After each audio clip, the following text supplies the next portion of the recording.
in Chicago and a fellowship in cardiovascular pharmacotherapy at the State University of New York at Buffalo. And so she also, and then she went to University of Colorado Health Sciences Center, where she was on the faculty, and she during that time she got interested in pulmonary and critical care, and so also at that time she started working on metabolomics, which was very new at the time. And so for those of you who are familiar with metabolomics, you might know that this is sort of a very new science, and there are a lot of challenges associated with pretty much any and every step of the metabolomics data analysis.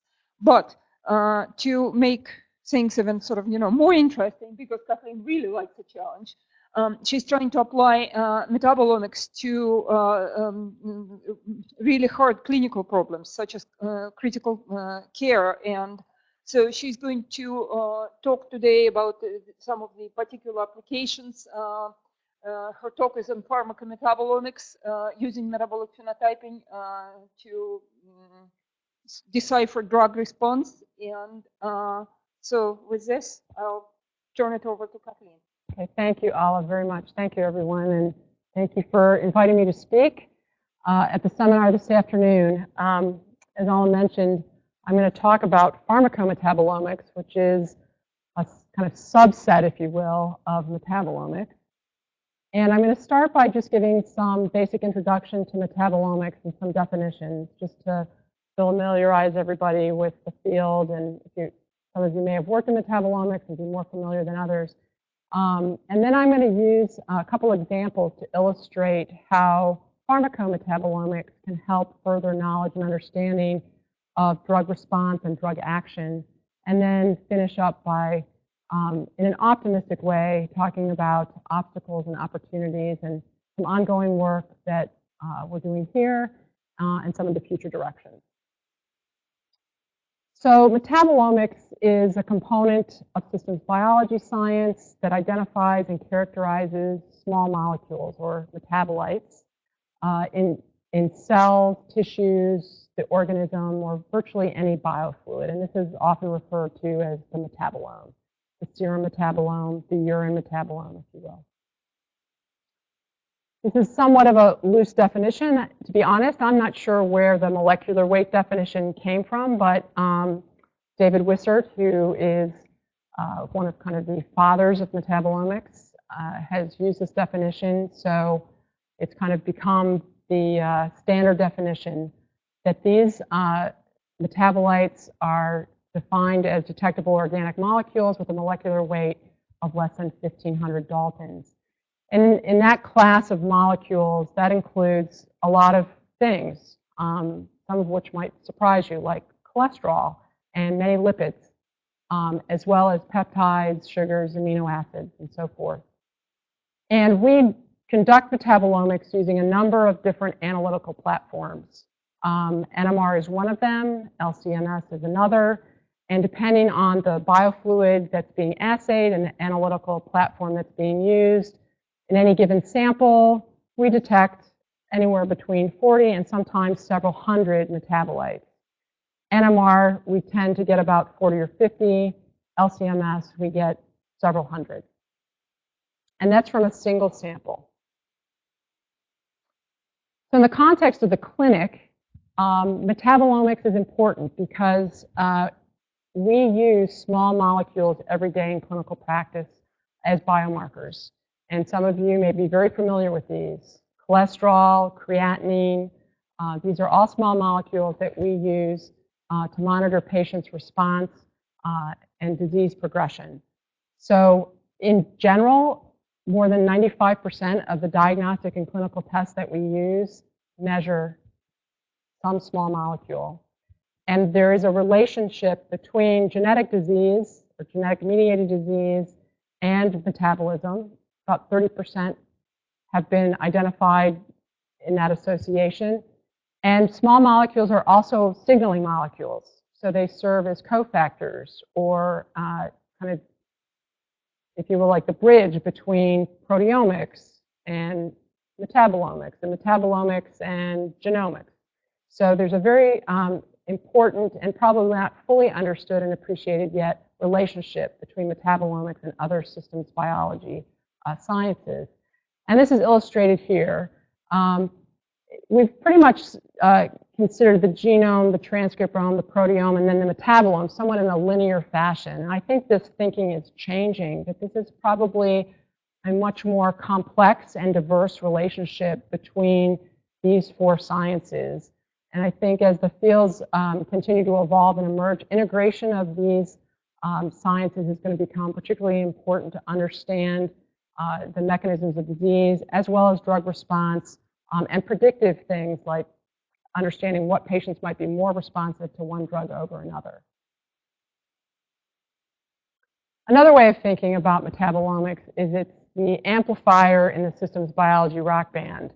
And this presents somewhat of a challenge as well as an opportunity. So if you think of the genome as relatively quiet, the bass drum, kind of that background noise, the proteome is a little noisier, more things happening at that level. But then there's the metabolome making all this noise, kind of reflecting all this other activity that might be going on. And I think the biggest, or one of the biggest challenges for metabolomics is there's a lot of things happening in the metabolome, and time is critically important. Metabolomics is much more temporal than genomics and proteomics. So there's an opportunity there to capture changes in the metabolome over time that gives metabolomics some advantage over these other systems biology sciences. But that's also a challenge because it can change fairly rapidly, and we have to sort out what is just normal physiology or physiological changes to something that might be attributable to a disease or an adverse drug reaction, for example. Just a few words about the analytical platforms. Full disclosure, I am not an analytical chemist. I'm also not an NMR spectroscopist, even though I do use NMR in most of my work. Metabolite detection is primarily carried out by those two platforms, LC-MS and NMR. Those are the two most common. You may also see HPLC, GC-MS. There's really no limit to the measurement of metabolites or the analytical platforms that can be used. But these are the two most common. And there's advantages and disadvantages to each.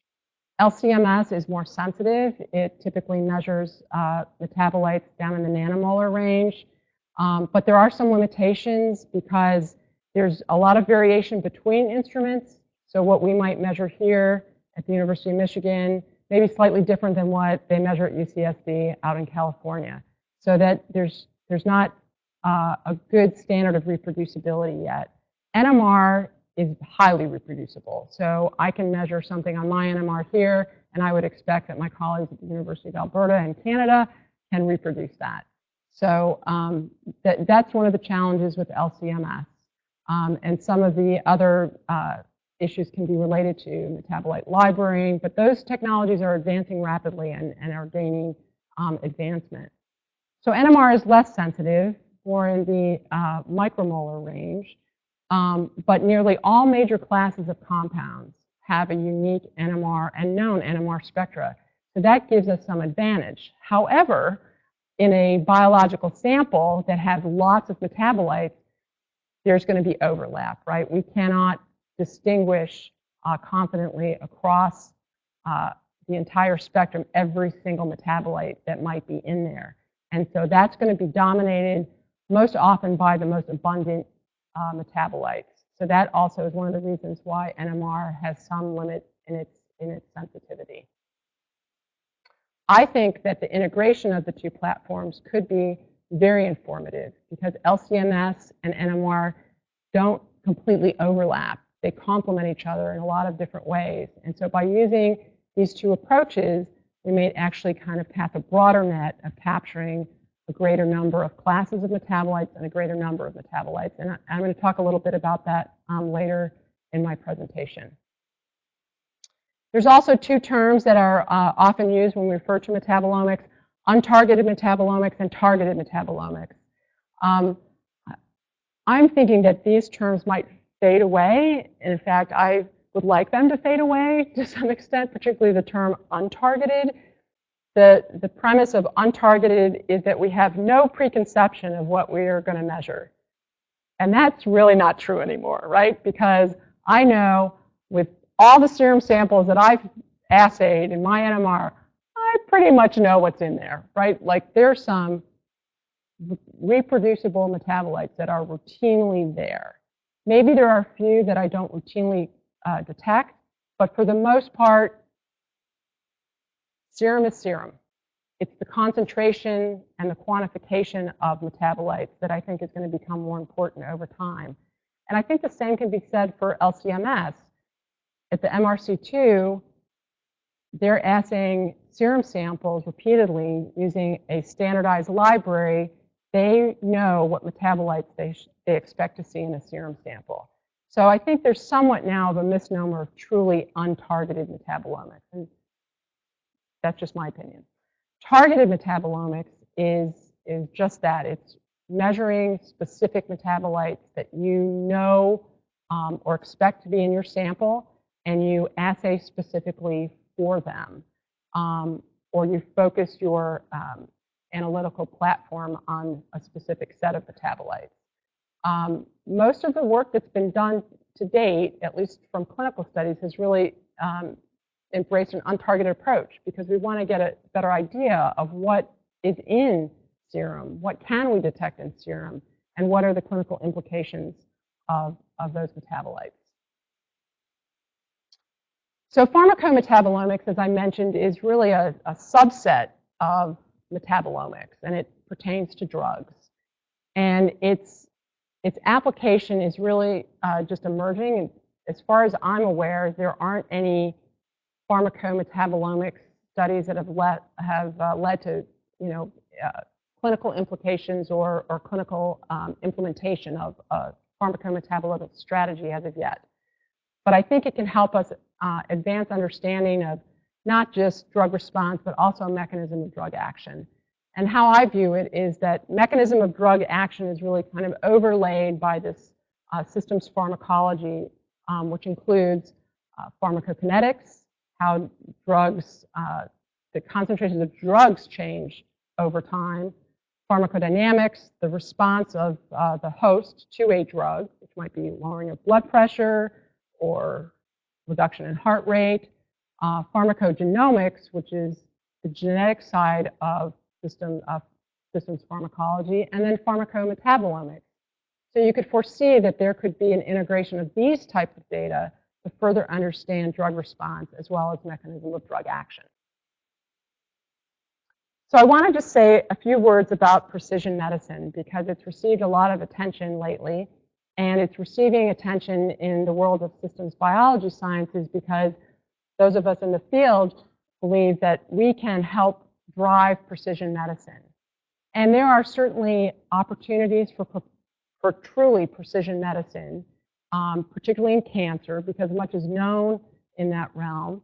But I would also propose to you that there's a number of disease states, particularly in critical care, where we're not quite at precision medicine yet. And I'll show you why I think that might be. So the initiative was launched a little over a year ago. There was a paper in the New England Journal, and then the NIH released their kind of website that outlines their framework for their precision medicine initiative. And you might be familiar with this diagram. We've all seen it at some point in time. Precision versus accuracy. And in some cases, and in the example I'm going to use today, sepsis, we are neither accurate nor precise. And the primary reason for that is that patients who present to the hospital with sepsis are a very heterogeneous bunch of patients. And so it's very difficult to accurately not only diagnose them, but accurately treat them. So if we move directly to precision medicine in that group of patients, we could be really off target. We could be precise, but not very accurate. And it might be somewhat ambitious to think that we could simultaneously improve accuracy and precision in these patients. So we probably have to work on getting more accurate before we can get more precise. And I'm not implying that that applies to all clinical situations or clinical diseases, but I think in critical care and in severe, in some, I would say, pulmonary diseases, that may be very much the case. So I'm going to give you some examples of how we are applying pharmacometabolomics to challenging drug problems. And the first one is in sepsis pharmacotherapy. So just a little background on sepsis for those of you who might not be familiar with it. Sepsis is when bacteria enters the bloodstream, and the bloodstream is one place in the human body that is absolutely sterile. So if there's bacteria there, it is a bad situation. This results in a severe physiological response that can often lead to death. Mortality rate associated with sepsis can be as high as 60%. So this is a situation that brings patients to the emergency room to seek health care because they are quite ill. It's common and it's increasing in its incidence because it tends to be a disease of aging. We're more susceptible as we get older to sepsis because our immune systems aren't as robust. And so it is becoming more of a major public health concern because of that, and also because of its associated costs. It requires hospitalization, and typically that hospitalization can be lengthy. Although the true incidence isn't known, it is a leading cause of critical illness and death, not just in the US, but worldwide. So it is a large and significant healthcare problem. We know that when patients get septic, there's this energy crisis of sepsis because there's 911 calls all over the body, and all the ammunition that the host has to fight bacteria are called into action. And this actually can cause harm to the host because cytokines increase, inflammatory responses increase. And what can end up killing patients isn't so much the bacteria itself, but the consequences to end organs like the liver, the kidneys, the lung, the heart. And these end organs fail, and that is how the patient ends up succumbing to sepsis. So this energy crisis may be initiated by all these physiological responses that are going on, putting an extra energy demand on the body. And the mitochondria, where energy is generated through ATP production, get highly stressed.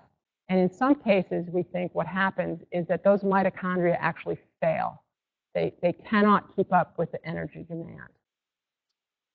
The other thing, as I mentioned earlier, was that the septic patient population is very heterogeneous. And this stems from a number of things. It stems from everything from the age of the patient, the type of bacteria that's causing the sepsis, the source of the sepsis. Where did the bacteria come from? Did they come from the gut? Did they come from the kidneys? Did they come from trauma? So there's a lot of different underlying causes of sepsis. So this makes the population of patients very diverse. And so that makes therapy inaccurate because we know that we can't broadly just treat all these patients. And what this has led to is a large number of clinical trials of drugs for sepsis have failed. And so to date, there's actually no effective pharmacotherapy for sepsis. We give antibiotics, but antibiotics alone are not sufficient to reverse the consequences of sepsis. So this is really a major clinical challenge for us. And really, we think that to understand or advance precision medicine in sepsis, we have to better understand the range of that heterogeneity of patients. And we think that we might be able to do that through metabolomics. So this increased energy demand on the mitochondria may lead to this mitochondrial stress or exhaustion. And I'm not going to go through all the nuances of the biochemistry and what this little thing does. This is a little mitochondrion that lives in cells and is the powerhouse. And glucose metabolism is critical for the activation and utilization of I'm not saying that right, for the TCA cycle and ATP generation. Long-chain fatty acids are also metabolized through mitochondria. And carnitine is also an essential nutrient, if you will, that is involved in the transport of long-chain fatty acids. And this is illustrated by this diagram. So glucose is, we are glucose people. Glucose is our primary source of energy, but there's disruption in glucose homeostasis and sepsis, and that may actually shift us to rely on long-chain fatty acids for our energy. And in order for that to happen, carnitine is required. It helps drive this transport machinery that shuttles long-chain fatty acids into the mitochondria. I want to just point out here that carnitine is endogenous, and we also consume it in our food. There is de novo synthesis using lysine and methionine that help sustain carnitine levels physiologically. And whatever carnitine we don't use, we kind of spit it back out as acetylcarnitine back out into the systemic circulation. It gets metabolized in the blood and gets back converted back to carnitine and is shuttled back in as needed. So there's this constant kind of flow of carnitine that we have physiologically. Now what happens when we get stressed and our mitochondria get turned into overdrive, this shuttle gets high demand for carnitine. And there's evidence to suggest that in sepsis, patients get carnitine depleted. So the idea is that if we supplement sepsis patients with carnitine, we can prevent, ideally, that carnitine depletion and maintain the energy production from the mitochondria, which would reduce or mitigate to some extent this mitochondrial exhaustion. So that's the hypothesis behind using carnitine in sepsis.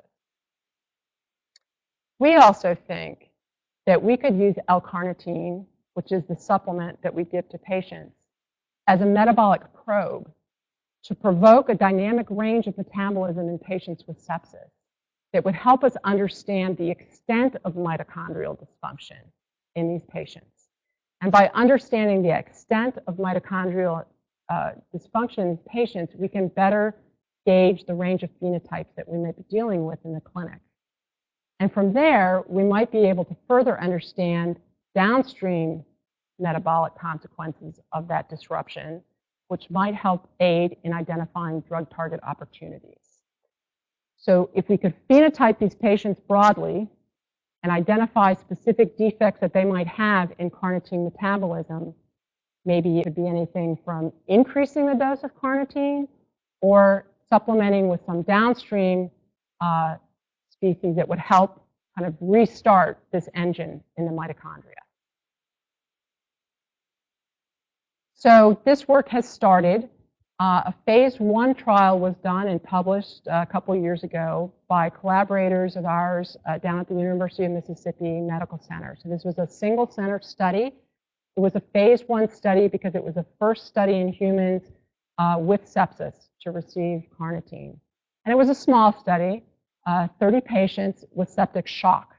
These are patients who have sepsis, but they're really, really sick. They have really bad sepsis. Their blood pressure is low, and they need drugs to help maintain their blood pressure. So they're very sick. They have a very high mortality rate. And these patients were randomized either to a dose, an intravenous dose of 12 grams of L-carnitine or placebo. Serum samples were collected prior to treatment, early in the course of sepsis, at least when these patients came to the emergency department, and then 24 and 48 hours after the initiation of therapy.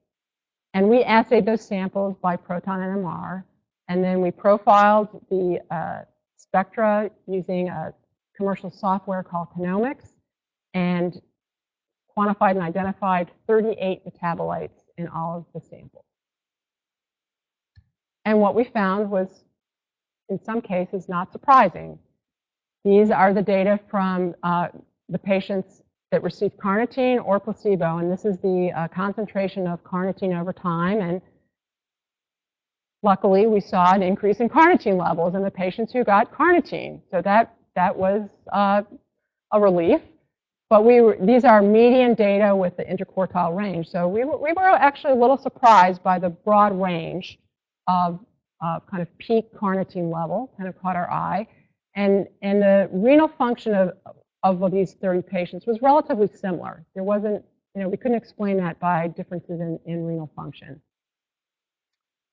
The other metabolite that we detected in our samples was acetylcarnitine. And you may recall from the diagram I showed you is that metabolite that gets kicked back out. And there was even more variance in this. And this kind of puzzled me. Like, really? They all have the same dose. Why is it? Are they really that different?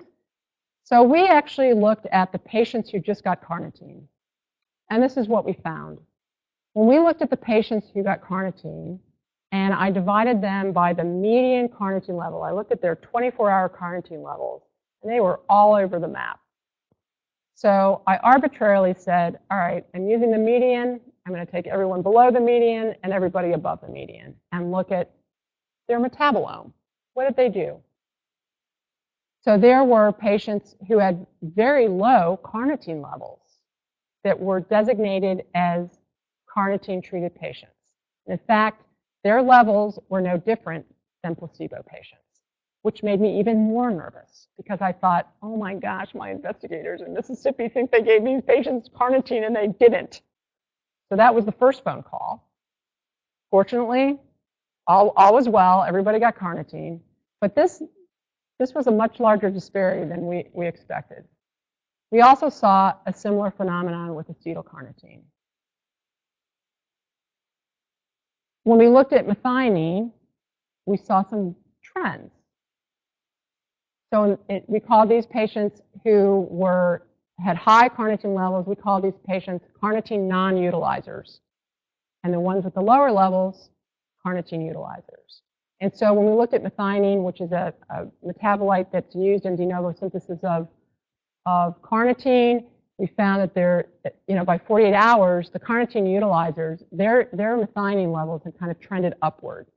Like they were kind of coming back to some level of homeostasis, if you will, or some resolution. While patients who were non-utilizers had a relatively flat trend with their methionine.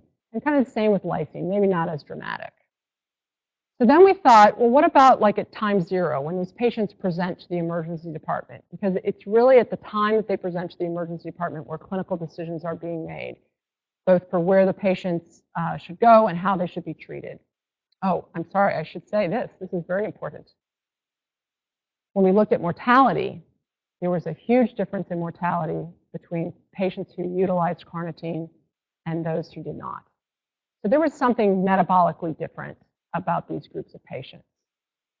So when we did look at time 0, we looked first at some of the clinical biomarkers that are used. And in critical care, we like to add up different things and come up with scores. Patchy scores, acute physiology scores. And one of the scores that is used often in sepsis is the SOFA score, the Sequential Organ Failure Assessment Score, which essentially assesses all the status of all the vital systems, respiration, liver, kidney, and adds this up to a score. So the higher the score, the sicker you are, and you're more likely to do poorly. So this is the time 0 baseline SOFA score of patients who utilized carnitine and those that did not.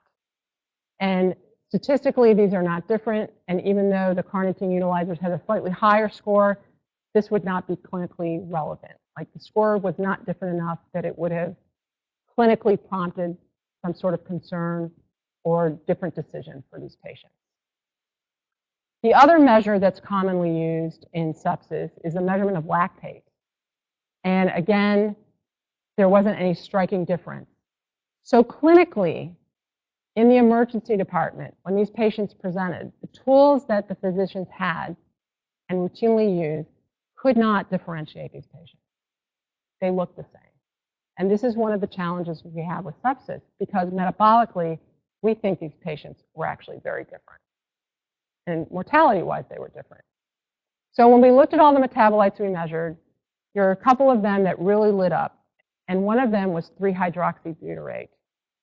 One of the pathways of energy production is ketone bodies, receiving a lot of attention recently if anyone's been watching the fasting diet. That's the new diet. We're supposed to fast. And one of the things that happens when you fast is your ketone bodies go up, right? So it also could be representative of just an energy disruption that occurs. And in patients who were non-carnitine or carnitine non-utilizers, they had significantly higher 3-hydroxybutyrate, which is one of the ketone bodies that we measure in the blood, as they did acetoacetate, which is the other one. So this was a metabolic finding, and so we hypothesized that these patients are metabolically different, and they're metabolically different in a way that they would not be routinely detected using our current clinical tools that we have available to us. So these preliminary data suggest that L-carnitine administration provokes this dynamic range that we see after, that we can differentiate these carnitine utilizers and non-utilizers. And then there are measurements at baseline that may be inherently different metabolically in these patients that might predict their outcome. It could help us identify distinct metabolic phenotypes. This was a very small study. We only had 15 patients in the carnitine group, so we need to get larger study to look at this more broadly. And using carnitine utilization potentially as a marker to understand mitochondrial function and energy status in these patients, which could be further delineated by some of these other energy metabolites, and an example being the ketone bodies. So we have some exciting next steps because we recently received R01 to study this further, I'll as a co-investigator. And we are going to have the samples from the phase 2 carnitine trial, which enrolled 250 patients who received or randomized to placebo and carnitine. And we're going to dig a little deeper. So in this study that we're going to do, we call it the carnitine pharmacometabolomics study. It's called CAPS for short because everyone likes a little acronym. And we're going to be able to more broadly assess metabolically what's going on. And we are going to use a combined platform of NMR and LCMS and just take a broader look at what might be going on metabolically in these patients and hopefully phenotype them in more detail. So now I'm going to turn my attention and talk about mechanism of drug action. And certainly I was trained as a pharmacist, so drug action is really important, and furthering understanding about drug action is important. And it's still surprising to me how much we don't know about drug action, and particularly when it comes to not just mechanism of drug action in the context of a therapeutic effect, but in the context of things that go wrong, adverse drug reactions. So I want to introduce you to clofazimine. Some of you may have heard of clofazimine or be familiar with it because it is probably the only drug that is now available to treat leprosy. And it is in clinical trials for the treatment of multi-drug resistant TB. It is an old drug. It was discovered in the 50s in Dublin, Ireland. And it's really been off the radar because it's not routinely used in the US. It's typically used in countries that see leprosy, India, Southeast Asia, more remote locations. So it's not routinely seen in the US. It is a very well-tolerated drug, but it kind of does a funky thing. It turns people red. And you may be able to see this is a patient with his physician, and his skin is very pigmented. So if you're familiar at all with amiodarone, which is the Snurf drug, turns people blue, this is a drug that turns you red. And this is likely due to an accumulation of the soluble form of the drug in adipose tissue. So it just accumulates and you turn red.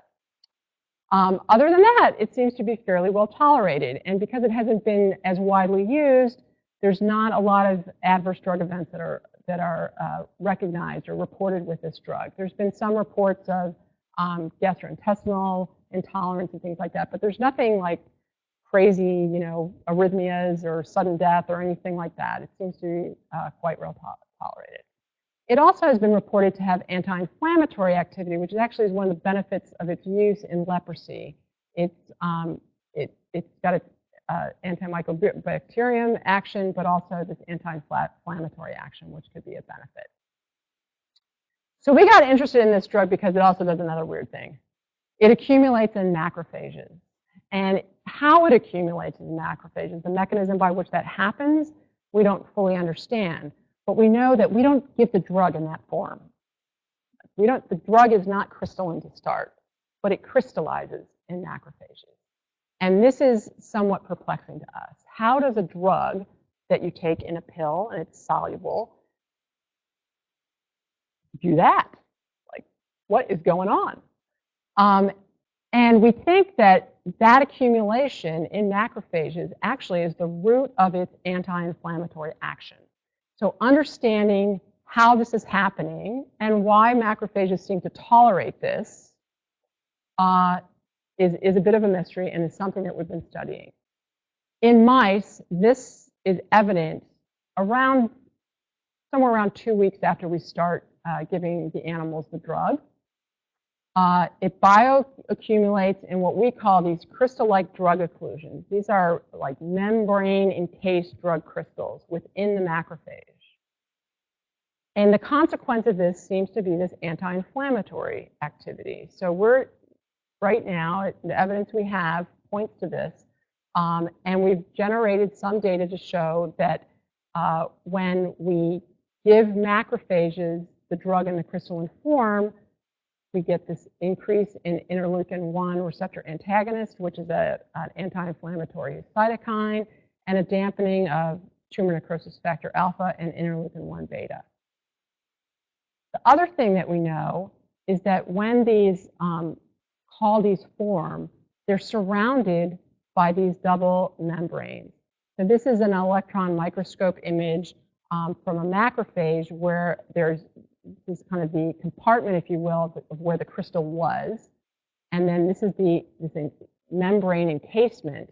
And there's this double membrane that I've highlighted here. So this double membrane that forms in cells is a hallmark of something called autophagy, which is also receiving a lot of attention in cancer and also the starvation diet, because it's how the cells get rid of stuff.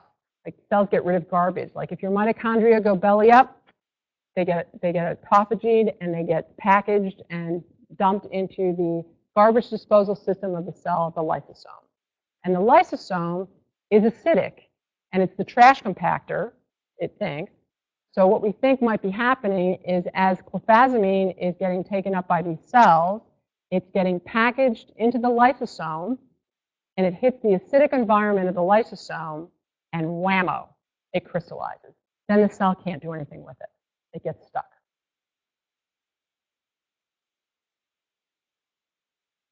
So from the anti-inflammatory data we've generated, we can take these actual crystal formations isolated from the liver and the lung and different organs of the mouse, and we can feed them. We can load the macrophage with these crystals, and we've shown that by doing that, we can increase the production of anti-inflammatory cytokine, interleukin-1RA, and that we can decrease the production of TNF-alpha.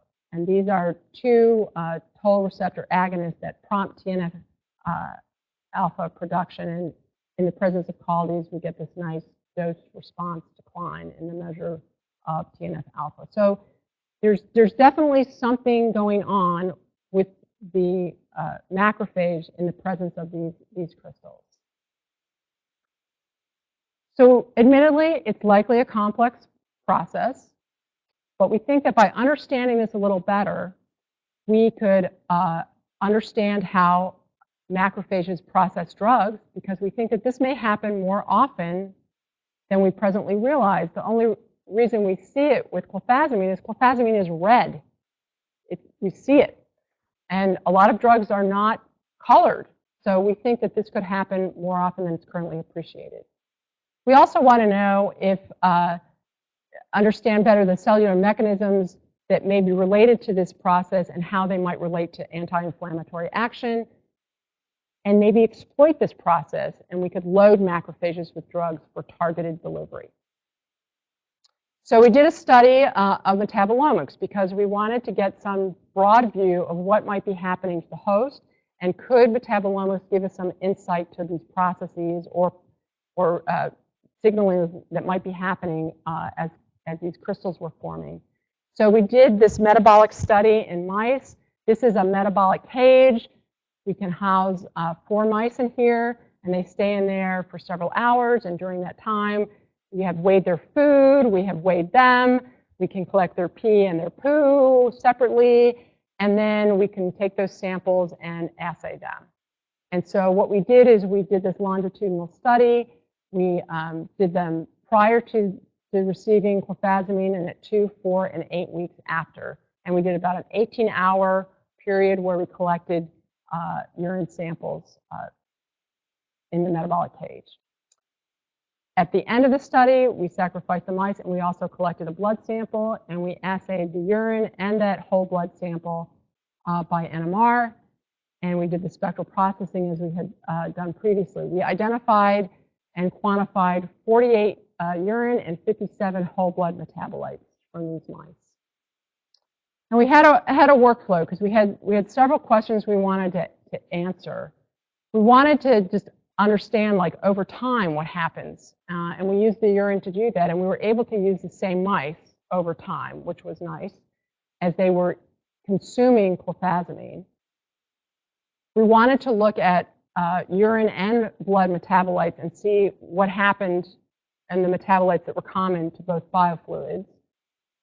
Were changes that were observed in the urine also mimicked in the blood? Were there differences in the blood compartment that were unique?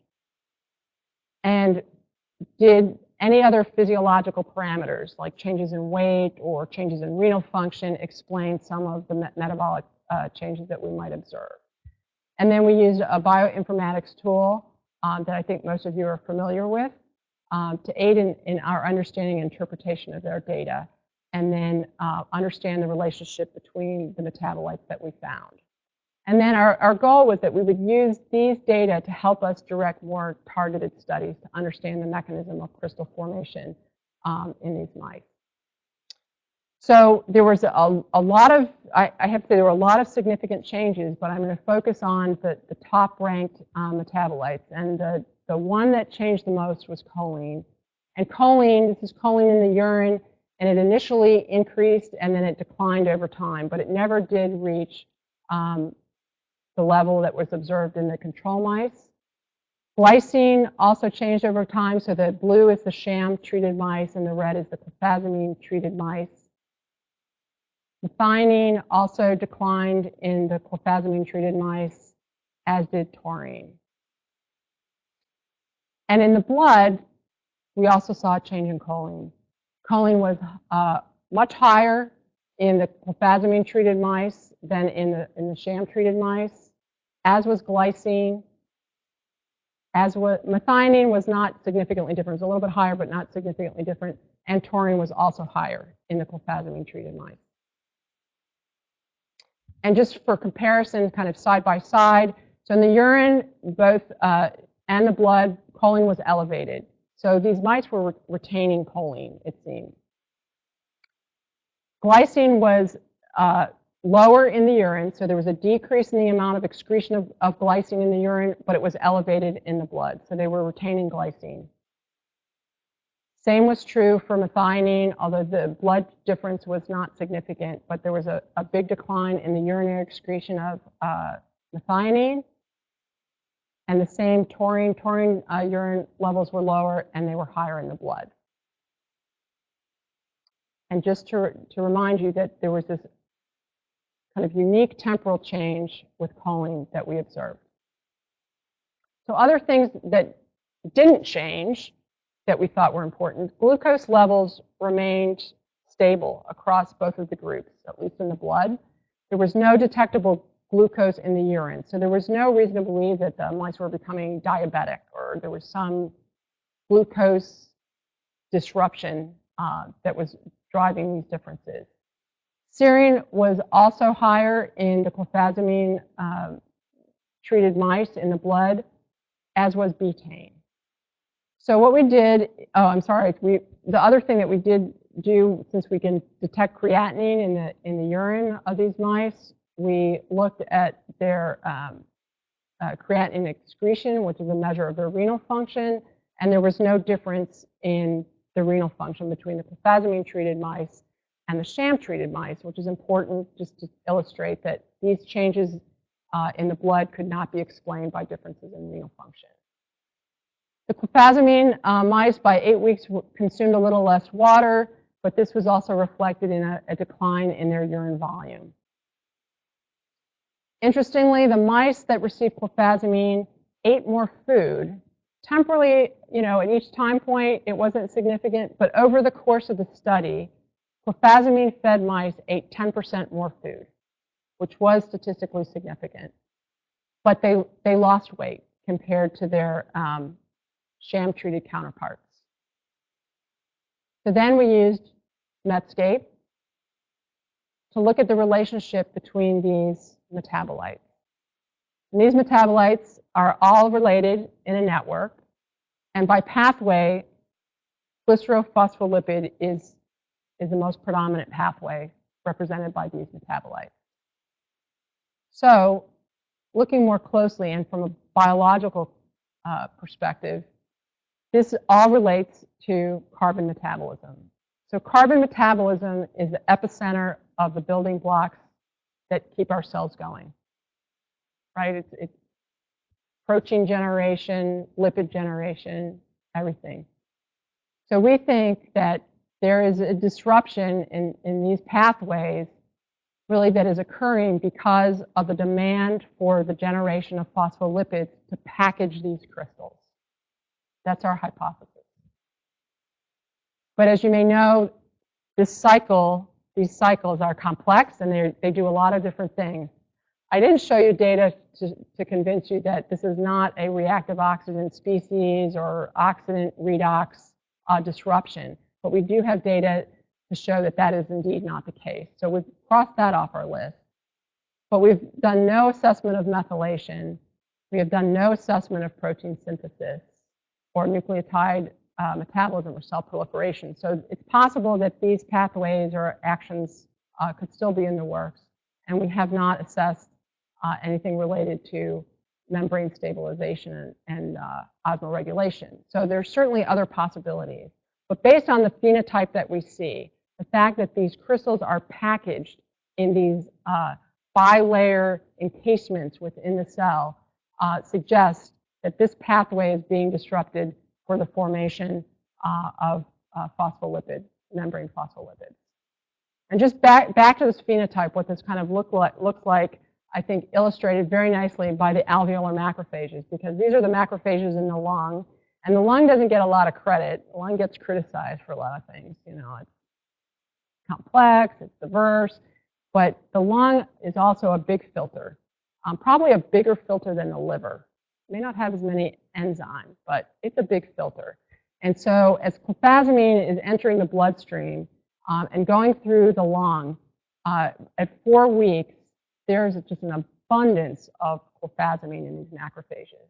And at this point, the drug is actually soluble. So we think that the cells are doing their job. They're sucking up this drug, they're cleaning up, and they're collecting the drug in soluble form. But then by 8 weeks, they have crystals. So the actual packaging of the soluble drug through the liposomal system could be the reason why those crystals are forming. They're hitting that acidic environment. So we know it occurs over time, and it transitions into this crystalline form encased in this double membrane, which, excuse me, does speak to a autophagosome type process. The metabolic changes that we measured in these mice are indicative of a clofazimine-induced shift in a catabolic state. So recall that these mice lost weight. They are catabolic. They are sucking energy like no tomorrow. And we think they're doing that to compensate metabolically for all the macrophages that are packaging this drug.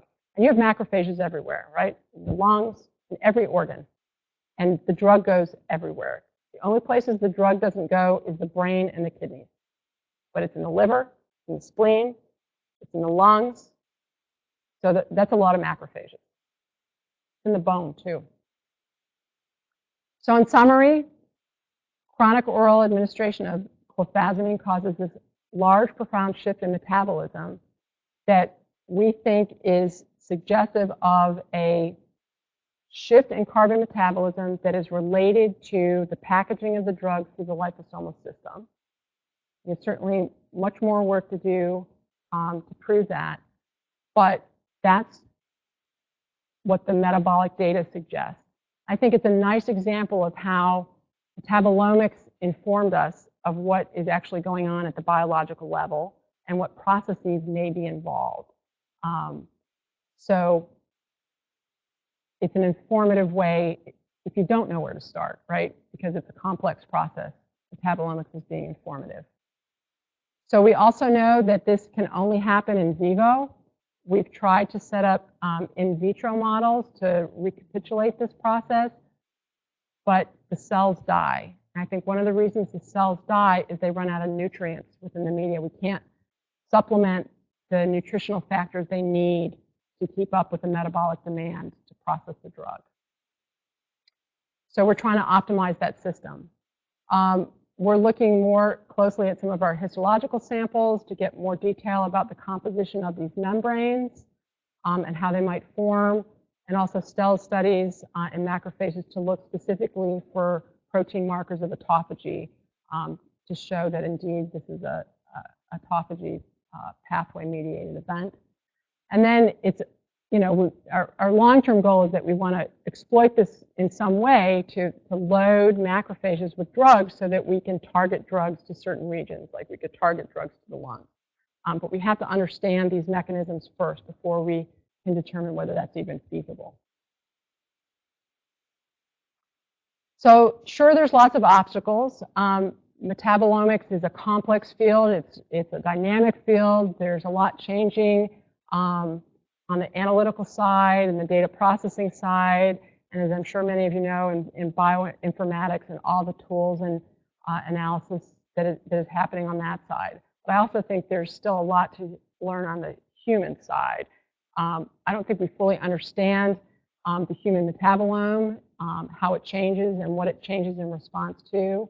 And I think ultimately the integration of all the systems biology sciences will be important to really furthering our knowledge of both biological and pharmacological events and that whole landscape so that we do achieve precision medicine. I am a believer in precision medicine. I think it's achievable, but I think we have a long and diligent road. So with that, I'll end with acknowledging a lot of people who've helped me along the way. My collaborators, Gus Rossani and Ted Staniford, and postdocs Rahul Keswani and Dee-Seng Yoon. Ala Karnofsky, who's a member of this department, but also a member of the MRC2, as is Charles Evans and Chuck Brandt. My collaborators at the University of Mississippi, a couple people that work in my lab, and the funding that has supported this work. Thank you very much.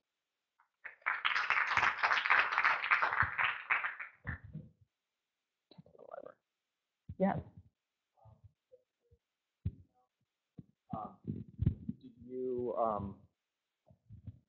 Were you able to predict creatine users versus non-users based on the initial time point, like with the ketone bodies? And additionally, could you distinguish that in the placebo group? So in the placebo group, there were differences in ketone bodies at time 0, but we have no prediction because those patients they did not get carnitine at all, Okay, right? sure. Or what I'm curious about is that you group these into the two separate categories, and one of them had very good survival, and some of them had fairly poor survival. Right. Were you able to predict that, like that part of the grouping based on the bodies? I don't think we're at the prediction point. Okay. So Fair. I would say the best way to categorize the study, this was really an observational study. It was designed as a phase 1 study. There was no metabolomics component initially. Like this was me calling up, my friends at Mississippi and say, hey, send me those samples, right? And I'll assay them. And then we found kind of this, really broad range of carnitine levels, which in all honesty, I was arbitrary, right? I said, I've got a small sample set. I'm going to make this a dichotomous variable, right? You're either high or you're low. And if you're low, you're a utilizer. And if you're high, you're not. And so just looking at those profiles. So I think at best, it's really an observation, right? When I look at those patients that utilize, their ketone bodies were low, and they're comparable with like normal people. So their level of energy disruption may be much less than those that come in with high levels of ketone bodies, which are above normal, but those measurements are not routinely done. Like in the emergency department, they're not saying, get a ketone body measurement, right? That's not even happening. What I'm worried about is saying that people that have the normal level of ketone body I'm worried that the carnitine isn't doing all that much. And just there's some people that get carnitine and would be doing fine anyway and do fine. Okay. People that No, good point. So yes, the placebo versus the carnitine treatment group. Collectively, the carnitine treated patients did much better. They had a much better mortality response. So there is a phase 2 trial that's currently going on.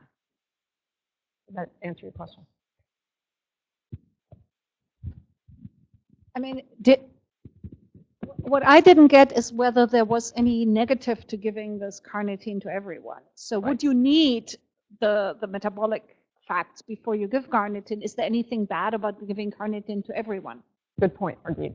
I have a microphone. So there's probably nothing bad about giving carnitine. And so it's a very good point. So we could give carnitine to everybody. But what we're trying to do is understand more about what about those carnitine non-responders?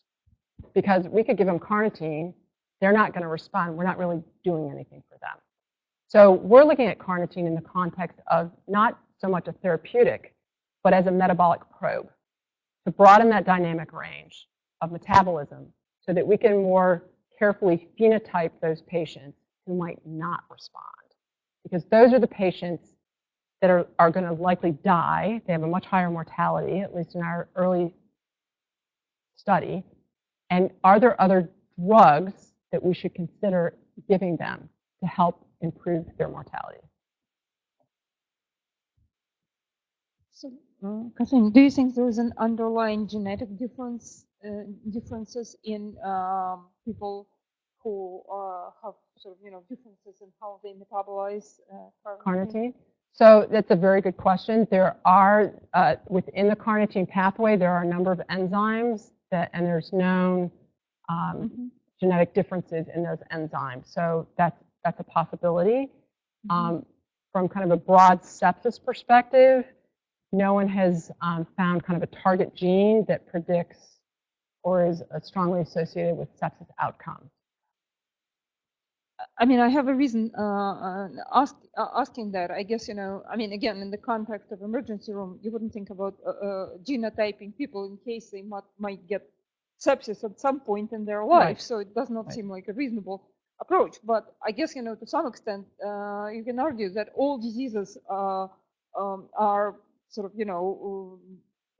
alter energy metabolism in one way or another. So yes. I think sort of, better understanding of sort of, energy metabolism, right? Yes. Energy metabolism, I can argue would help cure diseases in general. Yes, no, I agree. I think,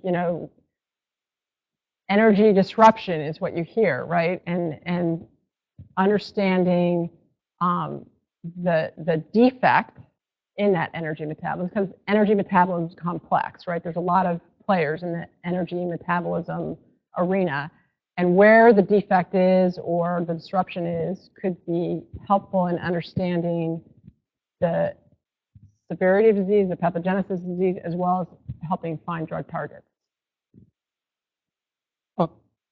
Actually, in fact, I'll disagree with you. Ketone bodies actually are routinely measured. It's a quite distinctive odor that any medical resident will recognize. And there actually are companies making breathalyzer-like devices to measure respiratory ketones. So it might, in fact, be interesting to look at a chart review even.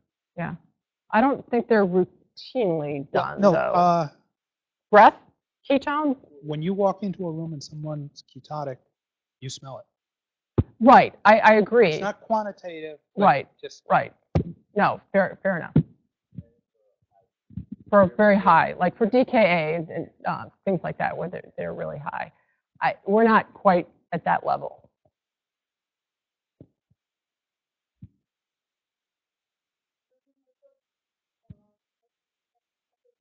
Thank you very much.